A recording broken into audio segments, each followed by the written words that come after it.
Before we go any further, I need to be honest with you, this story isn't an easy one. It dives into the soft underbelly of what we call love, brushes against betrayal, and quietly follows the slow unraveling of a life once wrapped in the silken threads of supposed perfection. If that's not what you came here for, I understand. But if you stay with me, I promise you a truth that may echo something you've lived, feared, or longed to forget. I used to think my life was everything I had ever hoped for. It was the kind of life that people envy from the outside, a quaint house nestled in a quiet, leafy neighborhood where the days flowed with ease and the nights with comfort. I had a husband who looked at me like I held the stars in my eyes. Our mornings began with soft smiles and shared coffee, and our evenings ended with the kind of laughter that made you believe, without question, that forever could be real. But the thing about perfection, real or imagined, is how fragile it is. Like spun glass, breathtaking from afar, but unbearably easy to shatter with one wrong breath. I met Michael when I was 25. He was 33 and had that quiet sort of confidence that made rooms hush without him even trying. He wasn't the loudest or the boldest, but he had a gravitational pull that made you feel safe just being near him. We met in a small independent bookstore in one of those cozy little corners of the world where the smell of old pages lingers in the air like a secret. We reached for the same book, The Alchemist. If you can believe it, our hands touched, and for a moment, the world felt like it paused. We both laughed, awkward and surprised, and then we talked. And we kept talking. For over an hour. Standing between shelves stacked with stories, we shared pieces of our own. It felt fated, effortless, as if we'd both been walking toward each other without even knowing it. Our relationship bloomed quietly, but with deep roots. 5 years of gentle love, of learning each other's rhythms, of Sunday mornings tangled in bed and Wednesday night dinners with inside jokes. Then came a small, beautiful wedding, surrounded by those we loved, under an autumn sky brushed with gold. Life with Michael felt like a story I'd once dreamed and somehow stepped into. He made me feel seen, not just noticed. Loved, not just wanted.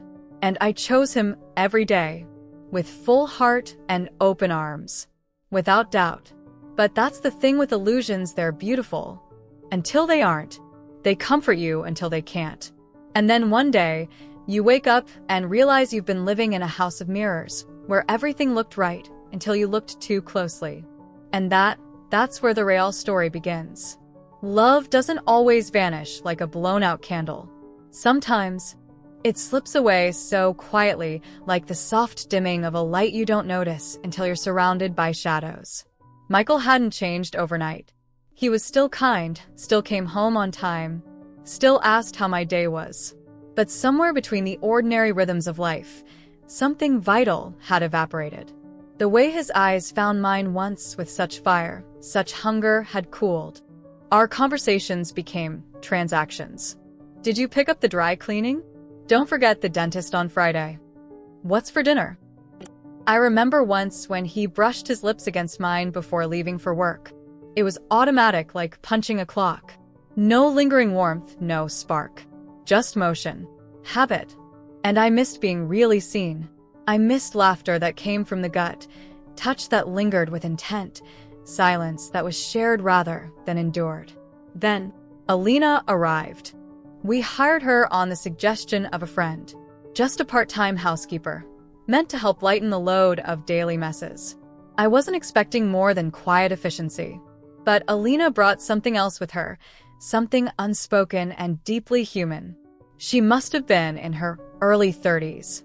Light brown skin with an inner glow, like she'd been carved from sunlight. Her eyes were dark and wide, holding more than their share of stories. There was no flashiness about her, just a kind of effortless grace. The kind you notice only when the world around you has grown dull. At first, it was formal, polite greetings, a smile when we crossed paths, a nod in the kitchen. But over time, the edges softened. She asked about the painting in the hallway and said the light hit it beautifully in the afternoon. She told me the dust bunnies had a vendetta and laughed at their stubborn return. And I laughed with her for the first time in weeks. Then one afternoon, she paused while wiping down the windowsill. She looked at me and said, gently, "You seem sad. I hope it's not because of me." I froze. It was such a simple thing to say, but it hit me like a breath of air in a suffocating room. No one had noticed in so long. No one had even asked. I hadn't realized how often I sighed those soft, tired exhales that escape when the heart is too full to speak. But she had. She saw me. It wasn't love, not yet. It wasn't even temptation. It was just the startling, painful beauty of being acknowledged when you've begun to feel invisible. And in that moment, standing in the quiet hum of a sunlit kitchen, I felt something stir inside me. A flicker, a pulse. Maybe not of hope, but of remembering. Of remembering who I was before the light began to fade. I told her it was nothing. A soft smile played on her lips, the kind that didn't press for answers. She simply nodded and disappeared for a moment, returning with 2 cups of steaming tea. Chamomile, with a hint of honey. She remembered I liked it that way. Tea turned into lingering moments. Moments into laughter. Laughter into confessions whispered between sips. She told me about the stars, how she'd lie on her rooftop as a child, naming constellations with her father. Her voice softened when she spoke of her mother's lullabies in Portuguese, melodies that still echoed in her dreams. She said Iceland had always called to her the volcanoes, the glaciers, the silence. She remembered everything I barely said. How I liked my toast only lightly golden. That I hummed unconsciously when nervous. I kept a poetry book by the bathtub, reading Neruda aloud when the house was quiet.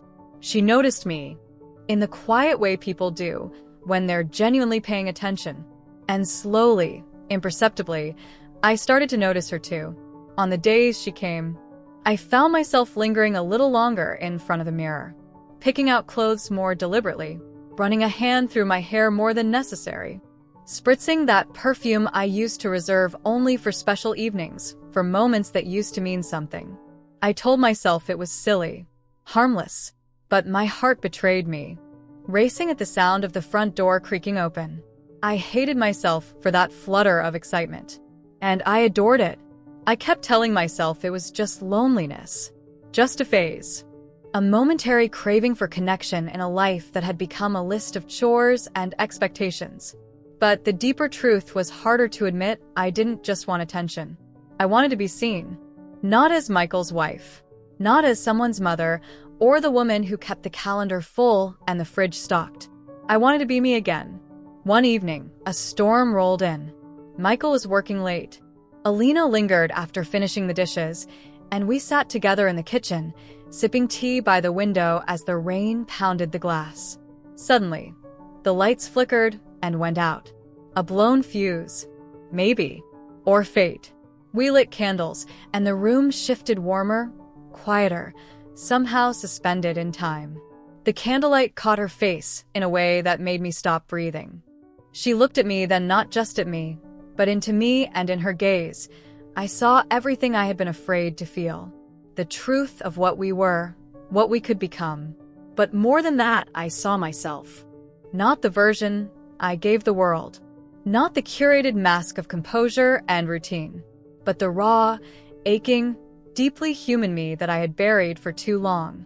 The one who longed to be noticed, to be desired, to be understood. And in that stillness, with thunder rumbling in the distance and candlelight dancing between us, I realized the truth wasn't just in her eyes, it was in mine too. It began with a kiss, not the kind the movies glamorize, not wild, breathless, or drenched in sparks. It was quiet, gentle, a slow meeting of lips that felt more like a release than a beginning. We exhaled years of restraint, of polite distance, of unspoken yearning. In that moment, there was no guilt, no plan, just clarity and warmth, the kind that makes you realize how cold you've been for so long. I wish I could say I walked away then, that I took a breath, stepped back, and chose the harder, nobler path. That I opened up to Michael, got help, searched for myself before losing more. But I didn't. I plunged forward, eyes wide open, heart trembling. Alina became the gravity I didn't know I was orbiting. We fell, not stumbled, not slipped, fell into something that was equal parts reckless and radiant. It was love, maybe, or escape, or the parts of both that blur when you're desperate to feel seen.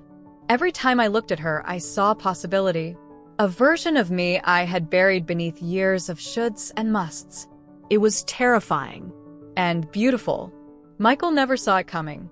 He still held my hand when we watched movies, still left notes on the fridge reminding me how much he loved me, still believed in the life we had built, in the woman he thought I was. That trust made everything more unbearable. It wasn't that I didn't love him, I did. But love became something quieter with him, predictable, and I had begun to crave the fire more than the peace. Each morning I woke at a crossroads.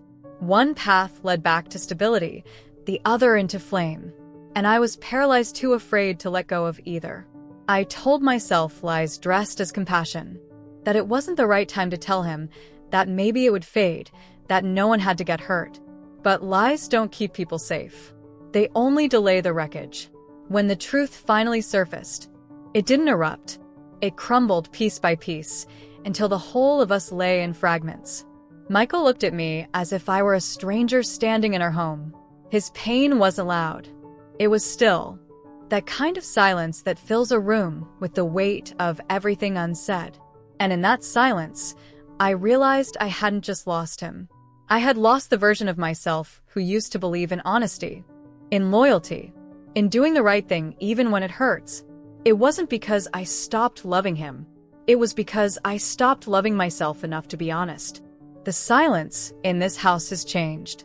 It used to be peaceful, the kind of stillness you treasure after a long day. Now, it hums with the absence of everything that mattered.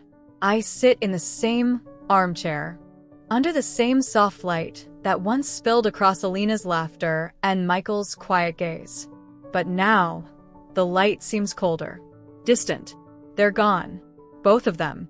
And I'm left in the ruins of what used to be a life when I thought I was merely borrowing excitement from, not shattering. There are mornings when I reach for my phone, forgetting there's no one left to text.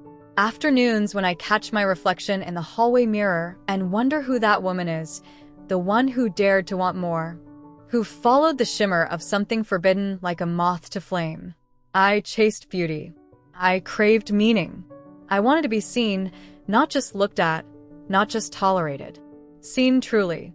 And oh, how alive I felt for a moment. In Michael's eyes, I wasn't invisible.